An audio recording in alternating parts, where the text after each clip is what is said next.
Thank you very much. Thank you to Tanya for that very kind introduction. And of course to the Linda Hall Library for supporting me during my time here. As Tanya said, and as I'll show a little bit during the talk, it really is a tremendous collection. So part of this talk will be about some general themes from my work with Copernicus, but part of it will also be sort of illustrating themes in the history of science through some of these physical objects in the collections here. One of the things I think, by way of introducing the topic, one of the things I think is remarkable, although not regularly commented on, is how peaceful life is. And by that, I don't mean what you see in the news about how we've gotten rid of violence and conflict and we don't fight with each other anymore and what, our politics are entirely rational and all of that sort of stuff, because everybody knows that. I'm thinking more about this kind of scene here, okay, where you have the Linda Hall Library, the leaves sitting very delicately on the trees, even a bird on the ground there. And we take for granted that this is a perfectly normal scene. And if you push back and look at the entire planet, so my wife and I live right there. Maybe you've seen some things in the news that suggest that there's turmoil in the region, but I think this picture clearly shows that all you have to do is pull back to about 1 million miles away, and everything looks very peaceful and very calm. But that's not actually the case if you think that the Earth is spinning on its axis at the equator at about over 1,000 miles an hour. Kansas City slightly slower than that. In addition, we are orbiting around the sun at about 67,000 miles an hour.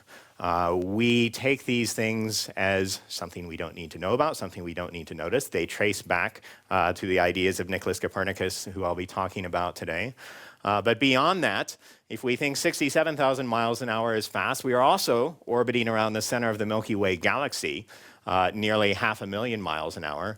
You can add on to that the precession of the equinoxes, the orbital tilt variations, all the Milankovitch cycles, how the Earth is sort of wobbling and shifting. We also get moved around by the moon. We even get moved around a little bit by the gravitational influence of other planets. All of these motions that we are going through, and yet we take for granted that we can calmly stroll across the lawn in front of the Linda Hall Library. Now, 500 years ago, that would have seemed an extremely strange concept.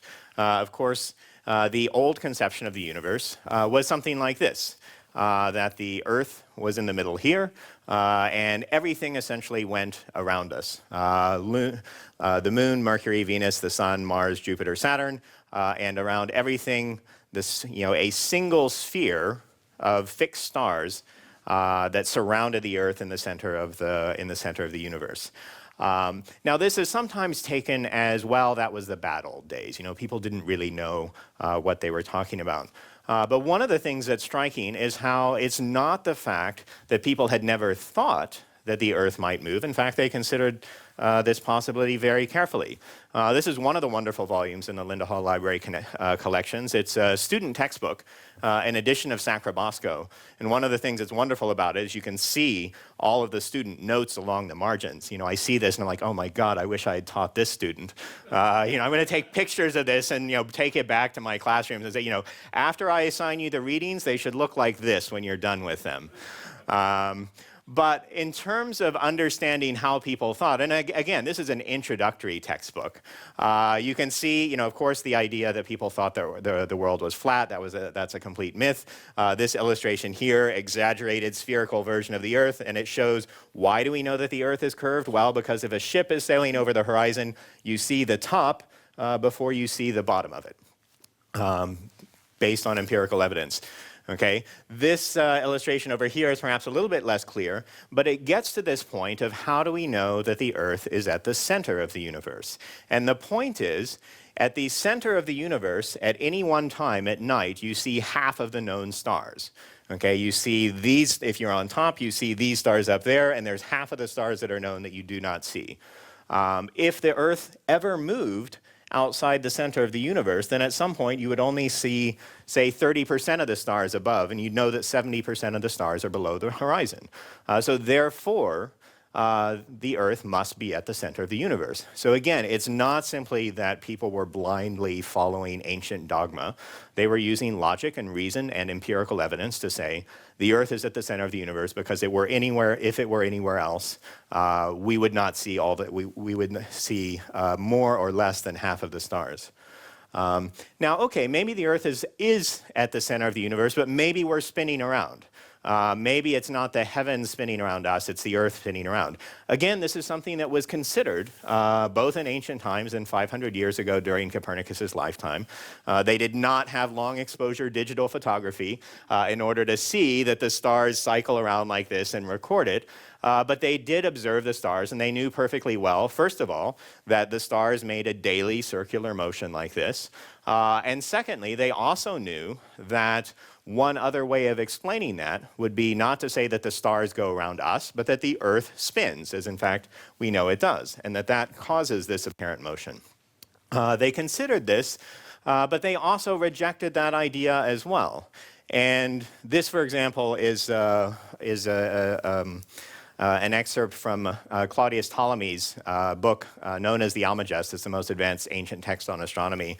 And he has half a page here and then another page on the next side going into why the Earth does not spin. And it basically has to do with, well, we know how big the Earth is. Already in ancient times, Eratosthenes of Alexandria had estimated a pretty good estimate of the size of the Earth. And so therefore we know if the Earth is that big, how fast the Earth would have to be spinning, what I told you about earlier. Could we simply walk on the grounds if the Earth were spinning that fast? A friend and fellow historian in Nuremberg has likened this idea to the notion that if you were to go out on I-70 on a motorcycle and you find yourself a clear stretch and you accelerate up to about 70 miles an hour, okay, we don't need to go up to hundreds of miles an hour like the Earth, but 70 miles an hour will do it. Now, pull out a newspaper and read it, okay? That's the idea that if the Earth were spinning, surely there would be this tremendous wind coming from the east. That bird that we saw sitting on the grounds of the Linda Hall Library, the minute it tried to leave the ground, it would just go shooting off in one direction. Geese would migrate from east to west, not north to south. So again, if you have the sense that earth and air are separate elements and you don't have a sense of the physics of inertia, it really is a problem. How can you say that the Earth is rotating? And one thing I'll just point out briefly as well, if you look, when Ptolemy, the Latin translation of Ptolemy discusses the motion of the Earth, terra motum here, he uses the same phrase. People did believe that the Earth moved, but motion of the Earth that they knew about was earthquakes. Okay, this is a historical account describing a horrible earthquake in Constantinople in 1509. And that is what the phrase motion of the Earth meant during this period. And you sometimes see this in short treatises when they say, does the Earth move? Well, no, it doesn't move around, but it does move because we see earthquakes all the time. And by the way, if you're wondering at the suspiciously high concentration of church steeples in Constantinople in 1509, well, that's because this illustration was reused from an earlier illustration of an earthquake in Basel, Switzerland. Cost-cutting measures were a part of the publishing business even 500 years ago. So, at any rate, nonetheless, this is the system that Copernicus came up with. First in a draft manuscript that I'll mention briefly, we know was finished by 1514, and then published in 1543, that the sun, not the Earth, the sun is at the center of the universe. Most of the planets rotate around the sun. And then in this fairly strange for the time adjustment, there is one body that continues to move around the Earth, and that's the moon. Okay, so it's not just that you're moving the Earth from the center of the cosmos, you're also creating this strange system where there's two centers of motion. Most everything is going around the sun, but the moon is going around the Earth. And that is the beginning of sort of our modern understanding of how the solar system works. Okay, this idea, of course, is very famous. It can be known as the heliocentric theory, the sun-centered universe theory, but it's also more commonly just referred to as the Copernican theory or Copernicanism. And for that reason, Copernicus is, considered one of the giants in the history of science. And so obviously there's been a lot written about him. And one might say, okay, what's the point? What else is there left to do? And I'll briefly say a couple of things. One is that because Copernicus has been so associated with the Copernican theory, that is the idea that the Earth goes around the sun, most of the work on him has focused specifically on this theory, and a lot of it has focused on later periods. For example, the trial of Galileo, when he went before the Inquisition in response to, on charges of advocating the Copernican theory. These are two completely different time periods. I mean, Copernicus published at the end of his life in 1543, and the trial of Galileo was in 1633. So it's not that the two things aren't connected, but if you want to understand Copernicus, focusing on Galileo or Kepler or these later periods is a little bit like saying, well, I want to understand the origins of the US Constitution, so I'll study the aftermath of the American Civil War. I mean, it's really separated by a comparable gulf of time. But the second thing is simply this idea of Copernicus as an astronomer. Okay, we remember him for his astronomical ideas, but to quote two different historians who absolutely hated each other, but they sort of agreed on the point that there wasn't a lot of documentation to tell us about his life, because first of all, he's primarily an astronomer, and second of all, there are documents about his life, but they don't relate to astronomy. They relate to that other stuff. He was a government official, a diplomat, a negotiator, a map maker, and all of these other things. But that's not pertinent to his work in astronomy. So perhaps when I say I'm talking about the unknown Copernicus, it's not so much I'm talking about unknown, but it's sort of, the sort of known Copernicus, but not really talked about by historians of science. That is, we don't really talk about, well, yeah, he was also a church government official, and he also, wrote something on coinage and economic policy and that sort of thing. But that's something else. The essential Copernicus is an astronomer, and essentially what I'm going to talk about today is say the rest of his life actually has something to tell us. So. Onward into Copernicus' study. If you go to Frombork, Poland, they currently have an exhibition related to what would a study of a Renaissance scholar look like. They do not have Copernicus' books there, despite the fact that he spent most of his life there. His surviving books and manuscripts, for the most part, were seized as war loot during the 17th century, and therefore are now in Uppsala, Sweden. But we have a picture, or sort of a depiction, one of the earliest depictions of Copernicus' working space comes from a contemporary letter. And it's actually of someone, not a friend of Copernicus, or at least not in this case, but someone who was breaking into his study to search for a map that was needed or that was desired by another party in a set of political negotiations that Copernicus was off participating in.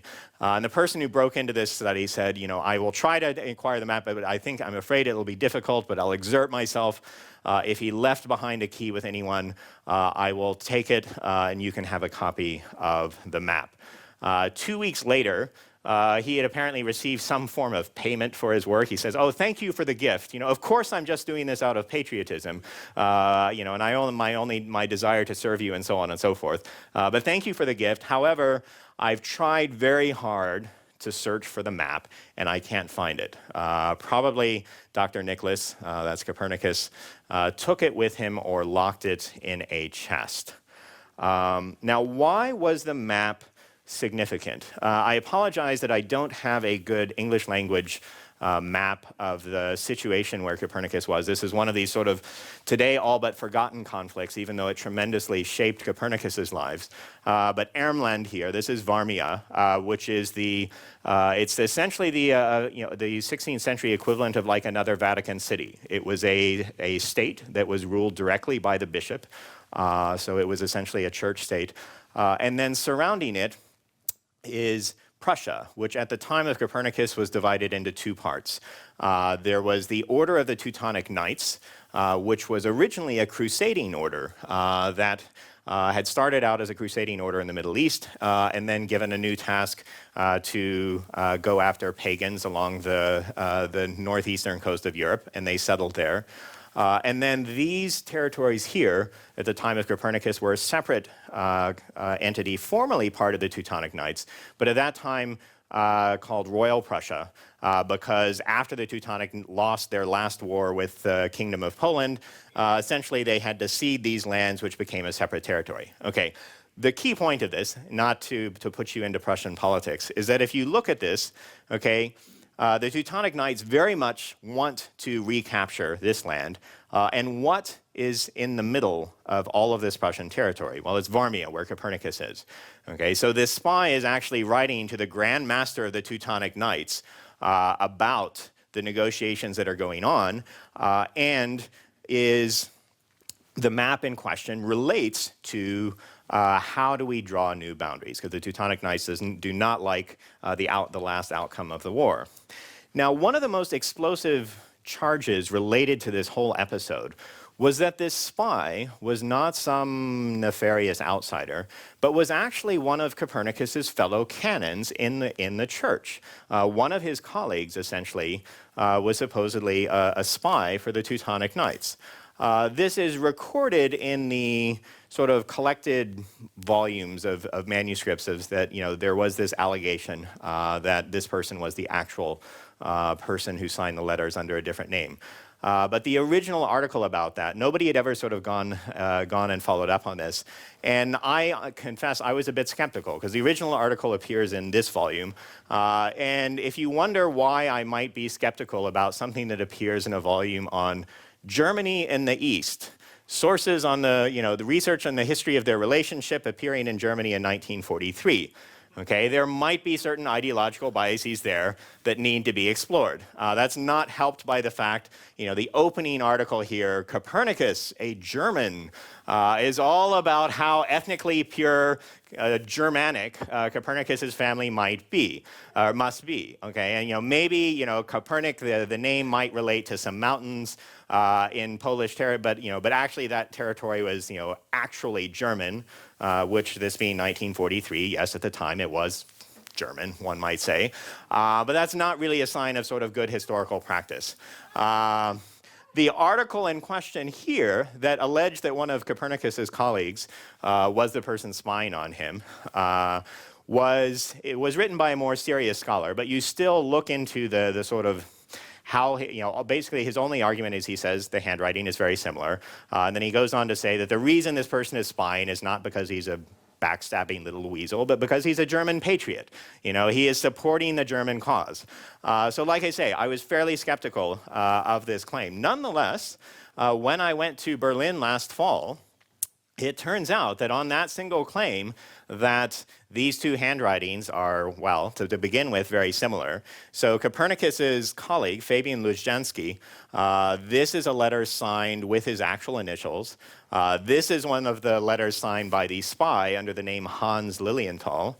And if you look, you can see, from the very beginning, the handwriting of how they begin, the handwriting of how they end. Very, very similar. One can go on as well. He uses the same insults for Copernicus's uncle in both in letters signed under the two different names. But really the clincher is when you look at the signatures on these two letters, okay, here he's signed his initials for Fabian Lubchansky. Here, if you look very closely, you can see he started to sign with an F and then was like, oops, I'm supposed to be using my super secret code name. And that's when he sort of scrawls over the top H. Lilienthal. So this was, in fact, one of Copernicus's colleagues who was spying for the Teutonic Knights, who was trying to acquire cartographic information for them. At the time, Copernicus was away at these political negotiations. The other thing I didn't mention, if you look at the two letters side by side, this you will see here, they're exactly the same size of paper, but this one is a half sheet. This one is simply folded in half here. You can see the folds. It's been folded into small bits and then sealed to be tucked conveniently into a small pocket that can be sort of passed on surreptitiously. So we get a glimpse into this episode from that. Okay, you are now possibly wondering, whatever happened to this spy? I mean, surely, you know, such an evildoer was eventually caught and punished, right? Well, here we have the Bishop of Varmi at the time, Lucas Vatsanrode, who was Copernicus's uncle, and who was absolutely hated by the Teutonic Knights. Okay, there's letters, manuscripts from the time saying how much they hate him for blocking their political ambitions, how they pray every day that he might die. Well, in 1512, the Teutonic Knights got their wish, and the new bishop, Fabian Leszczynski. Okay, first of all, you have to say this is quite an accomplishment for the Teutonic Knights. I mean, imagine getting one of your own agents elected head of state of the neighboring country that you're probably going to be going to war with in the future. I mean, there's been one book after another about Francis Walsingham as the spy master for Elizabeth I, and what a genius he was at this. But tell me, you know, did he ever get one of his own agents chosen as King of France or King of Spain? I don't think so. So there's that. But more substantially, I think it's also worth noting how much this potentially changes the story around Copernicus and his life. I mean, first of all, you can say, you know, a lot of the historians about Bishop Fabian will say, well, he wasn't strong enough to resist the Teutonic Knights, and that's why they were able to push him around.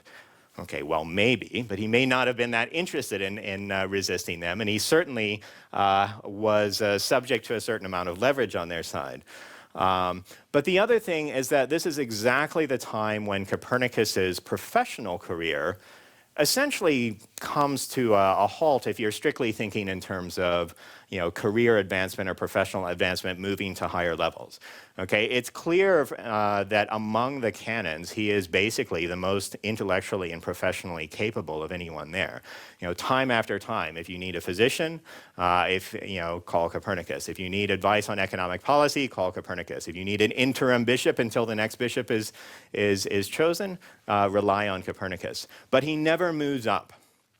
Okay, from this point on, he essentially is a sort of mid-ranking government official with a series of political appointees who keep rotating in and out of office above him, and then pursues his intellectual interests, such as astronomy, on the side. And yes, it is true that partly he simply lost the sponsorship of his uncle, but it's also worth bearing in mind that he and his uncle were on the losing side of internal political strife in this tremendous upheaval of the time. So, with that, I will move on to the next episode I want to talk about, which has to do also with peering inside someone's study or private working space. In this case, Matthew of Miechov, who in 1514 essentially cataloged, made an inventory of all the items in his library. Books, some instruments, some paintings. He wrote it all down, and it was quite an impressive collection. He also noted where they were. So it was not simply, we think of libraries, we have a very specific idea of how books are arranged in libraries today. We're in the middle of one of those libraries. But as you can see from depictions of the time, they all look sort of variations on this, with sort of books scattered in different ways, sometimes on reading desks like this. But then also there will be records, including in this particular library catalog, of certain books that are in chests. Okay, this is very good. This is very common for storage, and it's also good for transportation. So you'll see in letters all the time that people essentially pick up their chests and carry them with them. And then you open them and the books are shelved on the inside. A chest might also refer to something like this, probably not in the case of this particular library, because this is more common with institutions, but where you have a chest that can be closed, and then within that chest, individual books will essentially be chained to a bar like that. And I'll come back to the issue of chained books later on, right at the end of the talk. Now, Matthew of Michow's collection was tremendously impressive. It had over 250 items, some of the most renowned scholarship of the time. But today, certainly among historians of science, it is primarily remembered for this one tiny entry, number 189 there, just above a copy of Aristotle's Ethics, and below a collection of several astronomical works. And that is this entry that says, I have a 6-folio theorica, a little treatise or theory, claiming that the Earth moves, but the sun stays in one place. Given the timing of this, given the location of Krakow where this catalog was made, this is universally accepted as the first, in fact, the only contemporary manuscript reference known about Copernicus's first draft of the heliocentric theory. Well, who was this person, which probably most people, certainly in an English-speaking audience, have not heard of? We have here a more contemporary picture of what his study might have looked like. He was a historian, he was a geographer, among other things. One of his largest works was a chronicle of Polish history. But if you want to think in terms of, most controversial or exciting or bestseller or whatever, his best-selling work would be this one. It's called The Treatise on the Two Sarmatias, Asian and European. It was issued in Latin, it was immediately translated into German, subsequently translated into Italian and Polish, went through many, many editions. Now, Sarmatia, what is Sarmatia? And that, in order to understand that and why this is important and why it relates to the politics of the time, we go back once again to Ptolemy, except Ptolemy not this time in his role of ancient astronomer, but in his role as author of the most famous work on mathematical geography from ancient times. And essentially primarily what we remember this work for is its demonstration of the coordinate system, of how you map lands according to coordinates. You give them latitude and longitude coordinates, and you can frame them in different, you can use different geometric techniques to arrange it all. And it's something that you can say, okay, we look at this map, and obviously parts of it, the coastline, are not terribly accurate in modern terms, but this is a system that really allows you to map any place in the world as long as your data keeps updating. But it was also, so the coordinate system, the mathematical system, was part of Ptolemy's work, but it was also something where he would describe the individual lands, and then there would be maps connected with that. Here we see a map of Sarmatia. Okay, so this is what Matthew of Michow is referring to. And what comes from Ptolemy, this is mostly the ancient names, but this would essentially be the Prussian coast up here, Poland here, Ukraine, and sort of modern Russia here. But in particular, what our author was talking about is that Ptolemy had said there were these tremendous mountain ranges, several of them, that cut across the middle of Europe. And these move from time to time on maps because nobody's never particularly sure where they are, but they continue to appear on modern maps. So this is the first, what one might say, modern map of Poland that's known by Bernard Wapowski, who was actually another correspondent of Copernicus. And you'll see that even though the Polish map has been updated with a lot more detail, these same mountains here, the same names as from the previous map, are still there. So why, and essentially Matthew of Michow's point was like, look, these are imaginary mountains. They don't exist, and it is time for us to correct him. And so in that sense, we might say, okay, he's very much, a worthy colleague, contemporary, or whatever of Copernicus. He is criticizing ancient knowledge, or ancient science, and particularly he's criticizing Ptolemy, and opening new ways of sort of empirical understanding of the world. And that, to some degree, is definitely part of the story. But another part is that Ptolemy there's two sides of geography of this time. One side is this mathematical thing that I talked about. And once again, it's not that people of this time didn't think or sort of blindly thought that the ancients knew everything. Okay, in the traditional accounts, you'll sometimes hear people say, well, they were just looking too much back to the past. They thought the ancients knew everything. But if you look at, for example, at this globe here, this is an illustration of both the Ptolemaic mapping system, the mathematics of it. But you see here, this illustration by Albrecht Dürer very cleverly shows, okay, this is how the mapping system works. But that gridded part there is how much of the total Earth the ancients actually knew about. Okay, so on the one hand, this is demonstrating this is how the mathematics works for mapping the Earth. But at the same time, it's saying, okay, if this is a sphere representing the Earth, that is all the ancients knew about. Okay, so it is both using ancient knowledge, but very much sort of putting a finger in the eye and saying, look how much there is left to know. And in fact, of course, by this time, people realized, through the voyages to the South, voyages to the Americas, and so on and so forth, that there was so much more of the Earth to discover. The other part of cartography and geography of this time, though, was not simply about mathematics. It was also about history. It was also about politics. It was also about narratives. And sometimes these two worlds would intersect. This is one of the most famous early globes. And what this is famous for is that it was made in 1492. Okay, this is a globe by Martin Beheim. You can still see it in the Germanisches Nationalmuseum in Nuremberg. And if a globe was made in 1492, what is it missing? The Americas.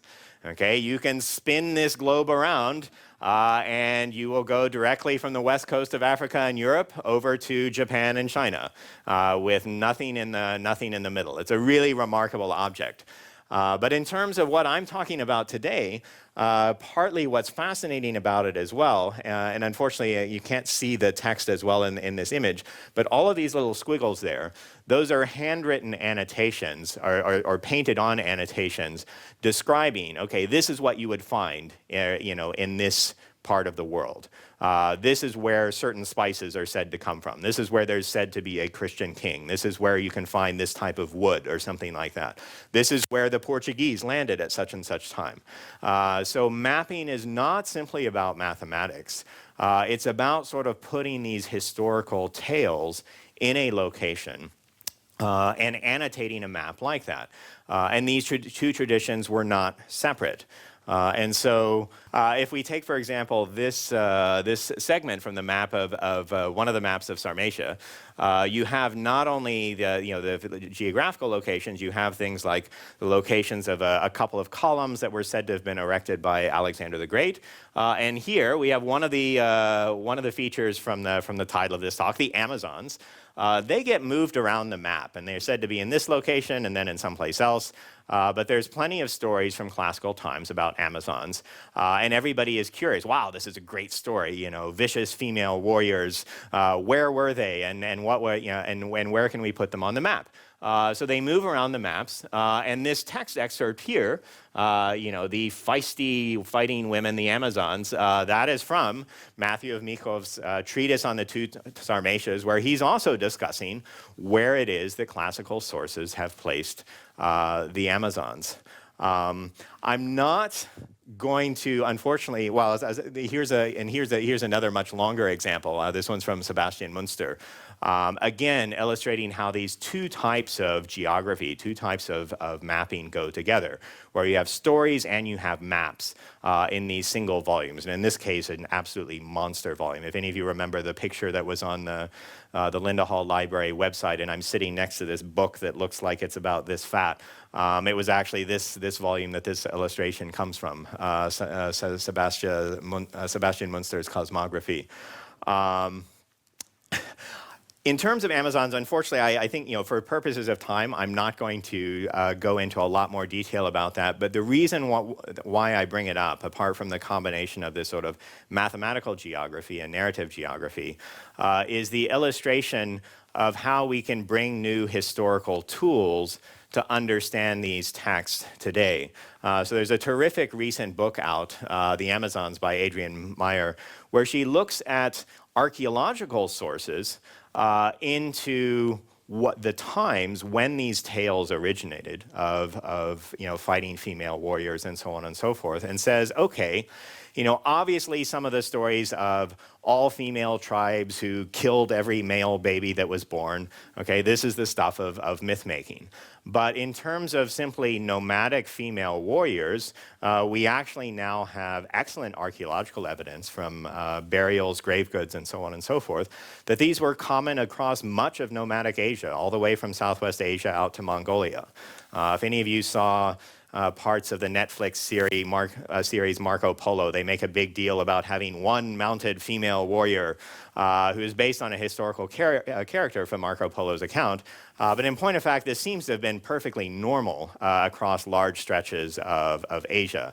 And so we can use these sorts of new types of evidence to say, okay, treating literary sources, how did an original nomadic custom of men and women warriors fighting together, sometimes with females in leadership position, get turned among the Greeks and Romans into this legend of, wow, these weird cultures that are all women fighting. And if you're wondering about, okay, how is it that historical figures get turned into legend? This same volume has an account of King Matthias of Hungary meeting a certain figure that was an actual historical figure, but has become a rather different legend in our own time. So this happens, and we can work to understand the different ways in how this process takes place, and then as well to understand, okay, what can we make of the history behind this. Okay, I want to return to the politics of this point because part of the significance of the whole debate over Sarmatia, again, it's not simply abstract theoretical geography. In the letter, one of the letters that Fabian Lubchansky sent when he was spying for the Teutonic Knights, he was describing the importance of the map, and he said, look, what my colleagues and my boss are going to argue is that the Vistula River divides Sarmatia and Germany from one another. And one side has historically belonged to the Holy Roman Emperor. And he goes on to say, I don't think this is true. They claim that this is related to certain privileges that were granted by past emperors. Again, the map has political significance. And the same is true for Matthew of Michov as well. When he writes about Sarmatia in his dedication to the book, he's not saying, I am making a scientific correction to the book. Not exclusively saying that. Part of what he says is that, he explicitly compares the Polish king to the Portuguese and their explorations in other parts of the world, and says, the Polish king should also consider, mounting military expeditions to the north and the east, because there's no historically justified divide between Asia and Europe. Okay, Ptolemy said there's this mountain range that divides Europe and Asia. But you, the Polish king, if you want more territory, that mountain range doesn't exist, and so there's no sort of historical reason why you have to stay on this side of it. To a potentially expansionist royal kingdom is of considerable interest. Okay, this has political significance. And so, the take-home lesson from these two episodes is that we need to be wary of simply imposing modern disciplinary categories of saying so-and-so was an astronomer or a cartographer simply because that matches what we say, because their primary job was probably something else. Okay, when you see the letters between, the letters of correspondence with Copernicus, they don't say, my dear fellow astronomer. They usually say, to, my honored sir, the secretary to the king of Poland, or papal legate, or secretary to the Holy Roman Emperor, or diplomat, or something like that. Okay, these were people who had political positions, and yes, also wrote intellectual things on the side. And so we need to avoid something like this, where you say, okay, how a historian idea sees the world. Well, Winston Churchill, yeah, he wrote several books, and he was also a government official, okay? I don't want to say that, Copernicus was, comparable in his impact on European politics, or these other figures as well. But in terms of what they considered themselves, and certainly what their professional life was, they were political figures who also occasionally wrote a book. And so we should not, and even if what we remember is not these tiny, to us, tiny little wars of that time, we remember this tremendous idea in astronomy. But if we want to understand the time, we do need to take that into account. And it can also help in actually understanding some of the objects that we come across. So this is a very dry catalog of the nonetheless tremendously interesting manuscripts that are in the Bavarian State Library in Munich. And if you go to item number 229 here, this long list of text here, which I won't read out, thankfully, basically lists all of the different items that are in this manuscript. And it's all sort of political histories and copies of treaties and that sort of thing. And so one way of looking at this from a historian of ideas perspective is to say, okay, it's a copy of this treaty, it's a copy of this historical account, and so on and so forth. But if you pull this object from the Munich vault and have a look at it, particularly for someone like me who once worked for the State Department, it's very clear what this object is, and it's actually a briefing book. I used to have to produce these things. It has all of the political and legal documents related to negotiations between Poland and the Teutonic Knights and that region right around the time that this same episode I talked about earlier was taking place. It's nicely tied up in an attaché case with the buckle is still intact and everything. Unfortunately, I don't have a picture of it. The Linda Hall Library is wonderful. You can pull out your camera and take pictures of anything. Munich, they've digitized lots of things, but if they haven't digitized it, you don't get to. But trust me, it's a really wonderful document. But again, understanding that it has a political significance is part of understanding the time period. It's not just the manuscripts. So I have given you Spies. I've very briefly given you Amazons. It's time to move on and give you the promised Body Snatchers. Copernicus's book was not the only famous thing published in 1543. It was a very good year for books. This is Andreas Vesalius's De Fabrica, on the fabric of the human body. He is depicted here in the middle of his dissection on the title page, but he has a much more elaborate portrait of himself farther into the volume. The work is, and these pictures all come from the copy here in the library. The work is famous for its tremendously detailed anatomical illustrations, such as this. They're cleverly, even though the illustrations, each of them are separate, if you can actually, if you link them together, you see that the landscape actually continues in the background. So it's a very, very clever sort of illustration design. And these are practical illustrations as well. So you'll see the letters written all over the muscles here, and here you have a guide to what those muscles were. As to how he got his specimens, across from the skeleton over here, we have here a long description of how he acquired one of those specimens, which I will briefly summarize. And basically, he was studying in Paris, returned because of the outbreak of war, returned to Louvain in 1536, and he narrates that while he was out walking with a friend looking for bones where executed criminals were usually placed along country roads, to the advantage of medical students, he says, he came upon a dried cadaver. And he said, wow, this is similar to one described by Galen, the equivalent of Ptolemy as an ancient authority on medicine. He said, well, it had been partially burned before being tied to the stake, and then the birds had worked on it after that, but then the bones were almost entirely bare, which is great news for an anatomist who's interested in bones, as he is. And so he relates, observing the body to be dry and nowhere near moist or rotten, I took advantage of this unexpected but welcome opportunity, and with the help of my friend, I climbed the stake and pulled the femur away from the hip bone. Upon my tugging, the scapula with the arms and hands also came away, although the fingers of one hand and both patella as well as one foot were missing. After I surreptitiously brought the legs and arms home in successive trips, leaving the head and trunk behind, I allowed myself to be shut out of the city in the evening so that I might obtain the thorax, which was held securely by a chain. So great was my desire to possess these bones that in the middle of the night, alone and in the midst of all those corpses, I climbed the stake with considerable effort and did not hesitate to snatch away which I so desired. When I had pulled down the bones, I carried them some distance and concealed them until the following day when I was able to fetch them home bit by bit.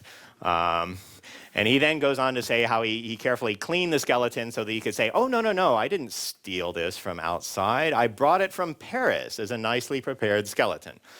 Okay, why am I bringing this up in a talk on Copernicus? Well, the friend that I mentioned, we can find his name here on the previous page when he says, I was out walking with Geocentrism, a learned, celebrated physician, but comparable to few in mathematics.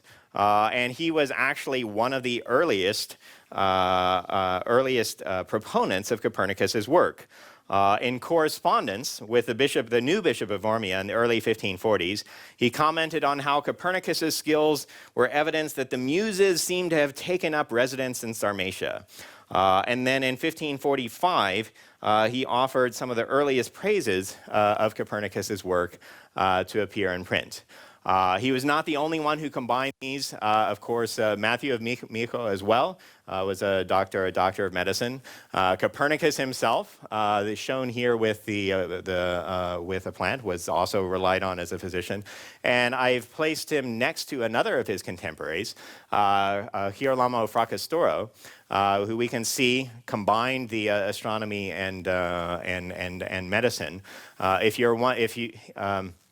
He is the one who gave us the name for syphilis, which he appeared not in what we would consider a traditional scientific treatise, but in fact a very long verse poem. You want to describe a new deadly disease that is sweeping Europe, and so you write a very long poem about it. That is where we got the name for syphilis. But Copernicus and Fracastoro actually share something even more interesting, is that they both made use of the same type of mathematical device for modeling, using circles to model linear motion, which originated, in fact, from a Persian astronomer, Nasir ad-Din al-Tushi. And here in the Linda Hall Library, you can find this volume because he is also remembered very much as an astronomer. But like the others, he was not just a physician. He wrote medical recipes. And also some more interesting recipes. There's been a wonderful translation recently of his work on aphrodisiacs as medical recipes dedicated to the Sultan. And so, again, this was a very common combination of skills. Okay, so I mean, on the one hand, this is about the sociology of the profession, the fact that when we think of astronomer, we need to be thinking about people who did quite a number of things. But this also gets into the last section that I'll very briefly touch on. The sort of what astronomy looked like as a series of books and as a series of opinions. When I said before that now we think of the Copernican theory as simply the sun in the middle and the Earth going around, it's interesting to note that when Geocentrism, our companion body snatcher to Vesalius, made his praise of Copernicus, he was not simply praising the heliocentric theory, he was actually praising how Copernicus's model of the moon worked, okay? Because we think that that the difference between these two systems is simply, okay, you move the Earth from here to here, you move the sun from there to there, you switch, and then you're done. But there's actually a lot of work to make the whole system, to make the whole system function. And that can also be seen here in the Linda Hall Library's copy of the first edition of Copernicus's book. This is the famous illustration of the Copernican system. But look where it is in the book. Okay, it's very early on, and you still have this much of the book to get through. Astronomy was if we want to talk about the history of astronomy, we also have to talk about what's going on in the rest of the book. And so that is the last thing that I'll briefly run through, which is how we got the Copernican book. I won't rehash the full story. Some of you may know there's a student, a faculty at Wittenberg University by the name of Georg Rheticus who sought out Copernicus. And we don't have a picture of him, so I borrowed from Harry Potter, the closest I could find. However, the Linda Hall Library does have a copy, very recently acquired, of the very scarce first edition of essentially the pre-publication, the preview of Copernicus's theory that Rheticus wrote.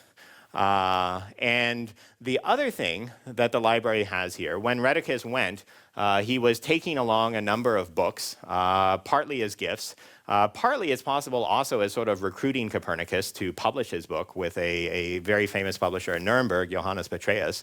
And he took along a set of books, 5 of them that survive in the Uppsala Library in Sweden.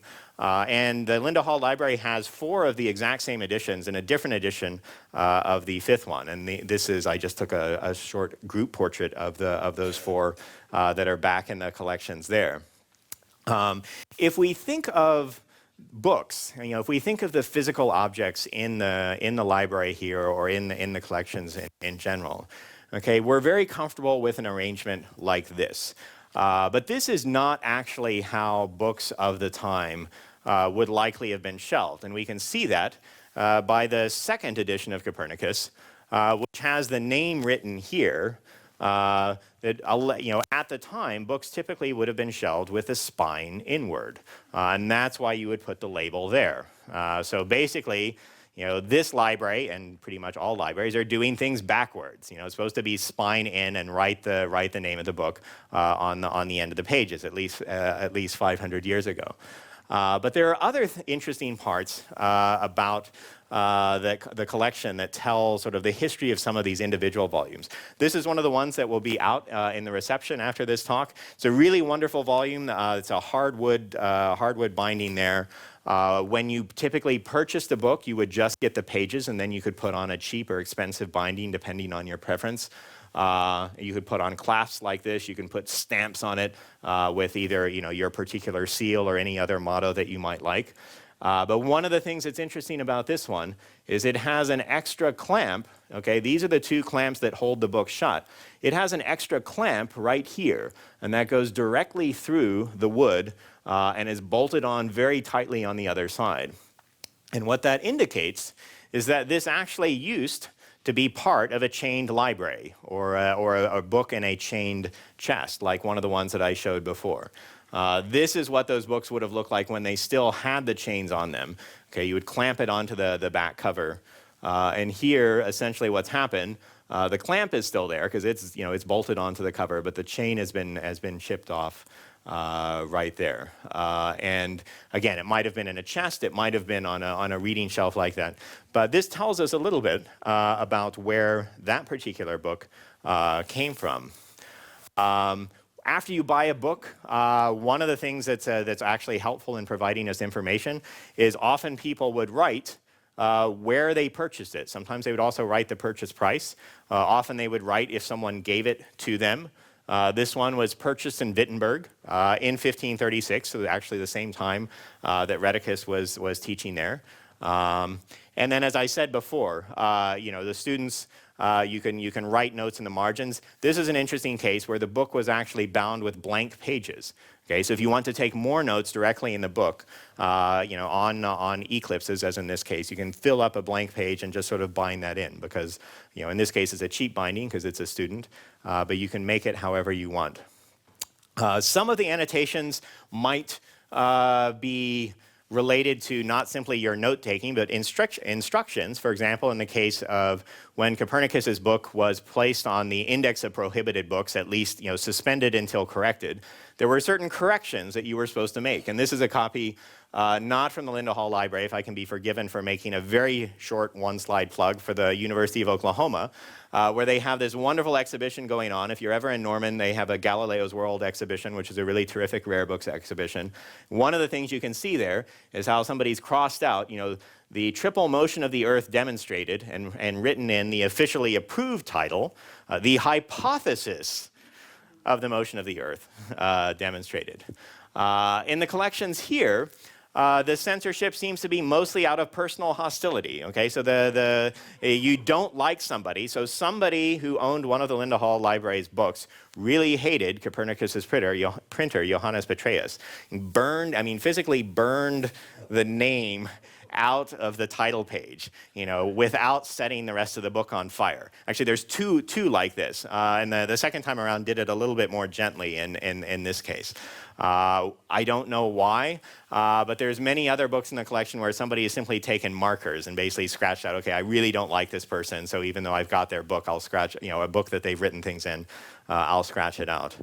The books were not not as well would sometimes have instruments in them. Say this is a Regiomontanus calendar volume, which has this metal instrument stamped into the back. You would also sometimes construct these paper models of astronomical systems. So this is one of the ones from the collections, but one of the terrific examples, again, which will be out in the reception afterwards, is that the Linda Hall Library has an example of how these were assembled. Okay, so here you have the moving paper discs, and they're all put together. But here you have another copy, a later copy of this work, where there's a sheet. It's a fold-out sheet in the back of the volume that gives you the discs that you're supposed to cut out and the instructions for putting them together. And so you can actually see, okay, so it would have been purchased like this, and then the user was supposed to cut it out and put it together and get it to work. And this will help you in understanding astronomy. One of the other most remarkable things in the collections here is, apart from these instructions for making instruments, the Linda Hall Library's copy of Copernicus's first edition has a handmade instrument. If you remember, I mentioned Touchy couples before. The Linda Hall Library is one of only a few copies that has a handmade Touchy couple inside its copy of De Rev. So you can see here the model, the illustration that it's supposed to model, and here somebody has built a paper instrument to figure out, okay, how does this work? How can I teach myself how this was actually working? The first edition here, apart from this, is not as heavily annotated as the second edition. But the second edition here, again, you see frequently in the margins, quite a substantial amount of annotations, interesting ones, and in this case related to the calendar, which actually brings us back to the chained book that I mentioned before in an interesting way. So the image on the title slide that I gave is of Frombork Cathedral in Poland, and that was where Copernicus was believed to be buried, but his exact gravesite for a long time was uncertain.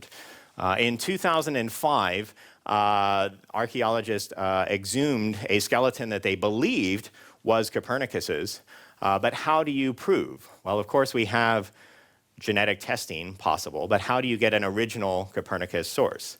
Well, they turned to a book on the calendar, the same that was owned by Copernicus, and in fact, the same text that is the first volume in this formerly chained book that I mentioned, by Johannes Stoffler, and they found several hairs from an early reader in that book. And so they pulled hairs out of the book, and they compared it with the skeleton from Frombork Cathedral. And they were able to definitively say, well, this skeleton read that book. And presumptively, that means that this skeleton is almost certainly Copernicus. So again, that's another example of sort of some of the new techniques that we can bring to history today. Okay, the last thing, and then I will finally shut up and take questions and let us move to the reception. I just want to show a couple of pictures at the end that illustrate some of the significance of Copernicanism for today. This is one of my favorite paintings from the period by Albrecht Altdorfer. It's about the Battle of Alexander the Great against Darius, and it's this huge. It's in the Alte Pinakothek in Munich. It's tremendously detailed. If you zoom in, he has Darius, the Persian emperor, fleeing away and Alexander chasing there. But one of the things I really like about it is that it's the earliest painted representation I know of to show the curvature of the Earth. And if you look here, you can even compare, okay, so he shows, this is an exaggerated, a distorted perspective, but he shows the mouth of the Nile here. And if you compare contemporary estimates of sort of how big, where they thought the Nile was located, how big they thought that coastline was, and how big they thought the Earth was, I spent an interesting afternoon once sort of spreading sheets of paper all over the floor of my apartment to estimate how big did Altdorfer think the Earth was. Did he try and model this accurately? And as best as I can determine, actually he did. This is a fairly accurate, that curvature is a fairly accurate estimate of the curvature of what they believed the curvature of the Earth was at that time. Now the difference, of course, is that within this perspective, human events are still pretty substantial. The sun and the moon are watching over this great battle, and humans have a great deal of significance. We move to modern times. One of the ironies is that one of the most famous images from the Apollo missions was not just of the moon, but this shot of the Earth as astronauts were coming back toward the Earth on Apollo 17, capturing the Earth as a whole. And with, one of the most substantial parts, as I mentioned before, of the Copernican theory is that space is so much bigger than we ever imagined. And this is noted in here where, between Saturn and the stars, there's a tremendous amount of space. And in these images, the planets are just depicted as, with a sort of generic star symbol, because if you think about it at the time, these were just points of light. Okay, now we have sent spacecraft to bodies around the solar system, most recently to Pluto last year, and we're accustomed to thinking of them as rocky bodies, but at the time they were just points of light. But if you get far enough out into space, of course, Earth becomes just a point of light. Okay, that's Earth, that's the moon as seen by the Cassini spacecraft orbiting Saturn. And this is an even more famous image. It's known as the pale blue dot image. Some of you may already be familiar with what Carl Sagan said about this image when the Voyager spacecraft took it in 1990, about 4 billion miles away from Earth. And I'll just read, I won't read the whole thing, but I'll read a little section from Carl Sagan's. I think it's an appropriate way to finish this talk, where he says, look at that dot. That's home, that's us. Everyone you love, everyone you know, everyone you ever heard of, every human being who ever was, lived out their lives there. The aggregate of our joy and suffering, thousands of confident religions, ideologies, economic doctrines, every hero and coward, every creator and destroyer of civilizations, every king and peasant, every superstar, supreme leader in the history of our species lived there, on this mote of dust suspended in a sunbeam. The Earth is a very small stage in a vast cosmic arena. Think of the rivers of blood spilled by all those generals and emperors so that in glory and triumph they could become momentary masters of a fraction of a dot. There's perhaps no better demonstration of the folly of human conceits than this distant image of our tiny world. And to me, it underscores our responsibility to deal more kindly with one another and to preserve and cherish this pale blue dot, the only home we've ever known. And so if I talk about putting, the politics of Copernicus's time, it's not it's not from any sort of simplistic, I want to put politics back into Copernicus, but it's partly because there's this really terrific irony between, on the one hand, the political forces, the violence of the time that really dominated his life in so many ways, and the contrast with his core discovery that we remember today, which is that the universe is so vast that all of these stripes are actually very tiny in the scope of the whole universe. So with that, thank you very much. I spoke a little bit longer than intended. There will be some time for questions. And then yeah, as Carl mentioned, we'll be across in the rare book reading room. We have a table set up, just as a reminder, to put your food and drink on that table before you go into the rare book reading room. I'll come by with a microphone for your questions. You know, Darwin took quite a while to publish his findings. I know what was going on between 1512 and 1543. Was this an issue related to the church before he was wanting to get this in print? What was the historical context there? yeah, that's a terrific question. And it's one that we don't really know the answer to. Is that? That's my fault. Okay, sorry. But it seems to be a couple of things. First of all, there is actually, as in the case of Darwin, there is actually work going on during this time. I mean, if he wanted to publish more quickly, he could have published a rough draft more quickly. But in terms of saying, okay, what exact parameters of the motion of the exact parameters of the motion of the moon or Saturn or whatnot, you have to take observations at very specific times.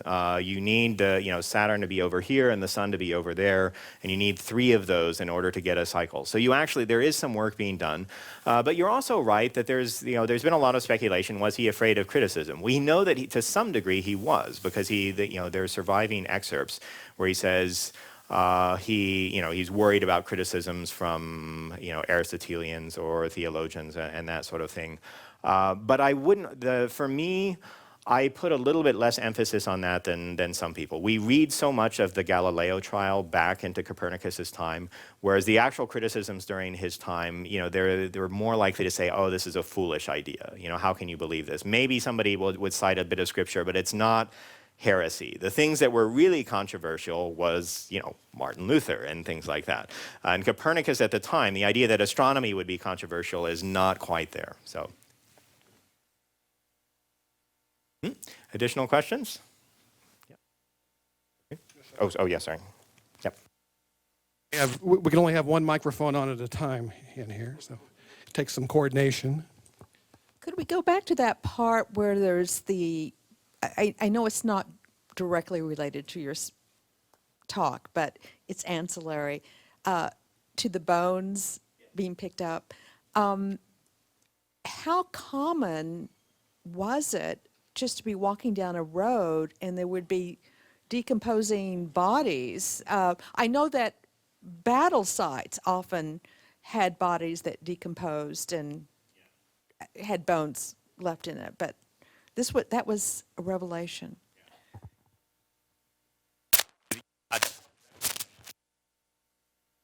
Relatively common. That was often considered part of the punishment. That is, not only will you be publicly executed, but your body will remain on display for a while. If you're interested in more on that, there's actually a really terrific book recently out called The Faithful Executioner. And it's based on the diaries of, if you've heard of it, yeah, it's based on the diaries of someone who served as the executioner for Nuremberg during the late 16th century. And it describes, it's not, cheerful lunch reading or something like that, shall we say. But it's a very interesting sort of historical and sociological study of, who was the executioner and how did all of these public and very nasty punishments work. And so, in the case of sort of, there being a lot of bodies outside in Louvain, that sounds like a larger stretch than what is, Nuremberg is at least for this time, they're sort of a specific site. But certainly the public display of bodies after they were executed was in fact considered part of the punishment, which Vesalius said, yeah, great for medical students, but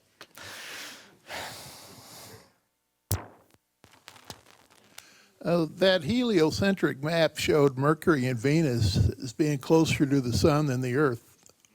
And how did they figure that out?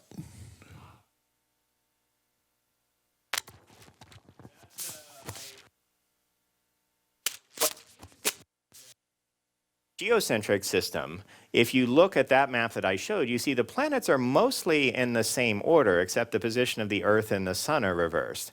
And under the geocentric system, that was basically considered, they had an estimate of how long it takes each planet to return to the same point in the sky, the same point with respect to the positions of the Sun.